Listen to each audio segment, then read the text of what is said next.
Hi guys, this is Jeff at Slavens Racing. This video is about how to remove the shock on a KTM 390 Adventure. This is a 25 model. I'm going to remove the shock and I'm going to replace it with an Xplor Pro shock. So the first thing you have to do is remove the bodywork. This can stay on all the time on the shroud, but these two panels have to come off. I've already removed the bolts. So there's a bolt here, a bolt back under here, and there's also a prong thing in there that you pop it off of. This piece right here goes into there.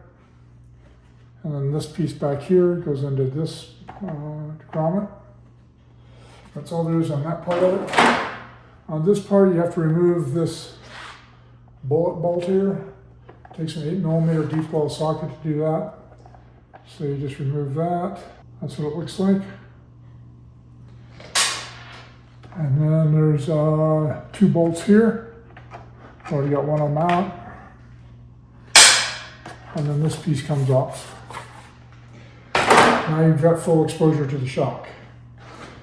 And from there, you're gonna need, I think it's an 8mm Allen wrench to remove both the shock bolts. Next, I recommend that you put a 2x4 underneath the rear wheel to hold it up, because when you pull the bolts out, it's gonna be hard to pull them out because there's gonna be so much weight on the swing arm pulling down.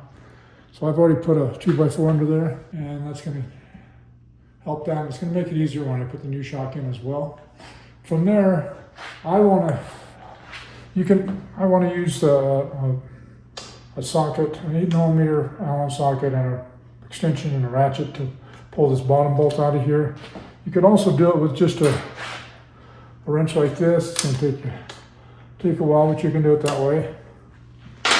But I'm gonna remove this piece because there's not a straight shot. So this piece right here, I've already loosened this up, it's about ready to fall off. It keeps you from getting a direct access to this. And I don't like these rear foot pegs on here anyhow, because the detent on them is kind of weak, and these things fall down, and then you go to put your foot down somewhere and they gouge you in the back of your leg. Kind of a poor design, so I'm going to remove that. I'm going to remove the one on the other side as well. I just don't like these things, and I'm not going to ride this bike two up. I don't own this bike, but the owner, if he wants to do that, he can put these back on. So we'll remove those for now. And now I've got a direct shot at this. It's in there pretty good. I've got a pretty good size bar here. Okay. Well, I don't think you need to watch me do that. So that's how you remove those two bolts and then remove the shock. And then the next part will be, I'll show you how to install the WP Xplor Pro shock, which is much better quality shock than what they come with. Okay guys, the stock shock is removed and the new WP Xplor Pro shock is installed. It has a reservoir on it, which is a good thing.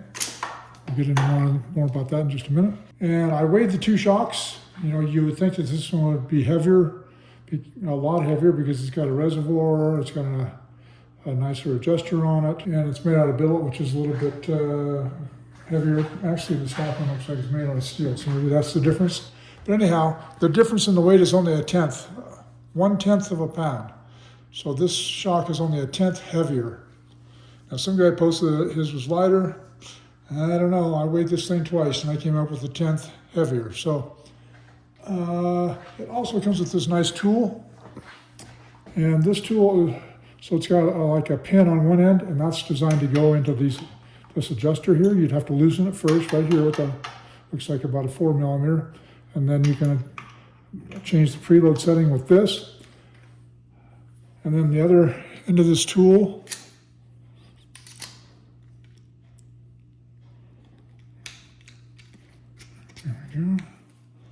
is a ball head hex, and that's for adjusting the low speed. So this has a low speed adjuster here. This is the low speed adjuster. This red nut is the high speed adjuster. High speed adjusters tend to be a lot more sensitive than the low speed. So you'd probably only want to turn this in like quarter turn increments if you decide to make any changes. The best thing you can do is just to ride it the way it is for a couple hundred miles, let it get good and broken in before you do anything. And when you order the shock from SlavensRacing.com, we will request your weight with gear, and then we'll sell you the appropriate spring. The shock comes with the spring, but we'll make sure you get the correct one for your weight. This one is 110 Newton meters, 110 Newton meters right here, and the 195 is the length of the spring, uncompressed, so unpreloaded. And I measured the spring. This is how you measure the length of them, just like that. And this one's 185, 186, so it's got 9 to 10 millimeters of preload already on it. The adjuster here is tight. I'm leaving that alone. I'm not going to do anything until I can ride the bike. From there, there's an there's a clip nut right here.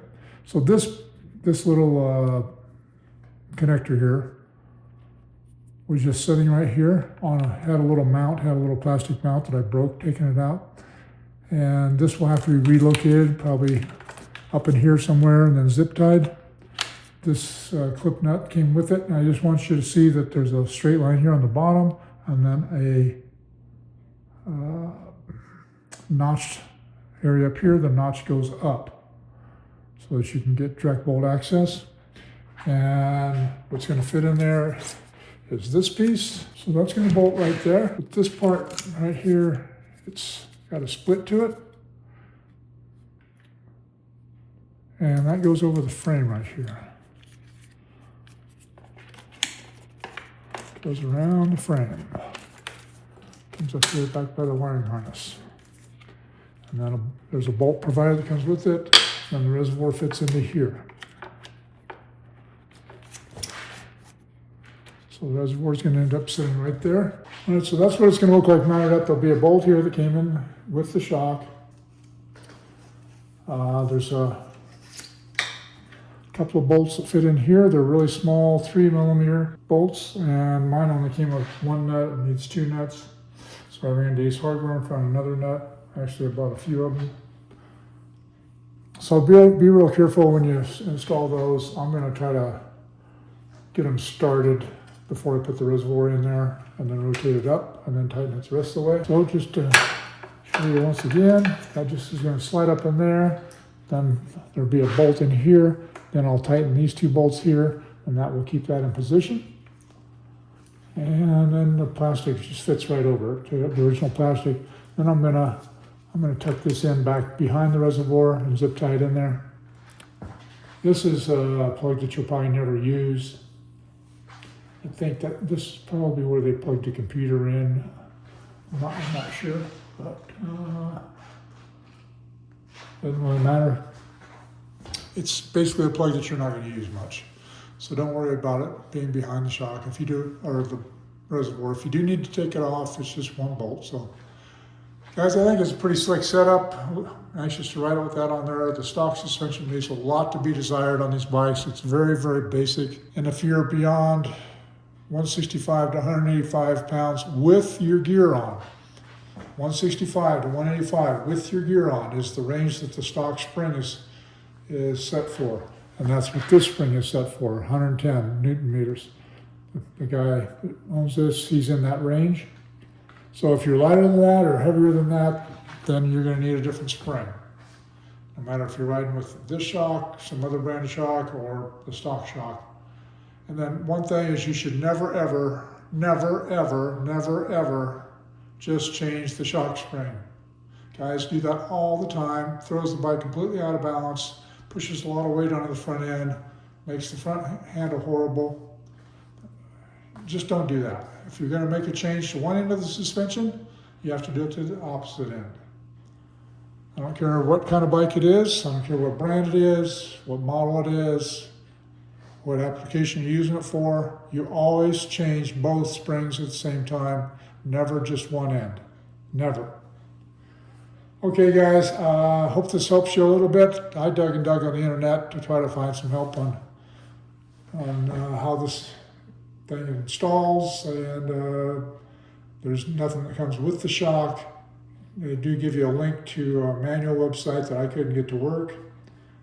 So hopefully this helps you get your new shock installed, or just to change your spring out, or whatever you're doing back here.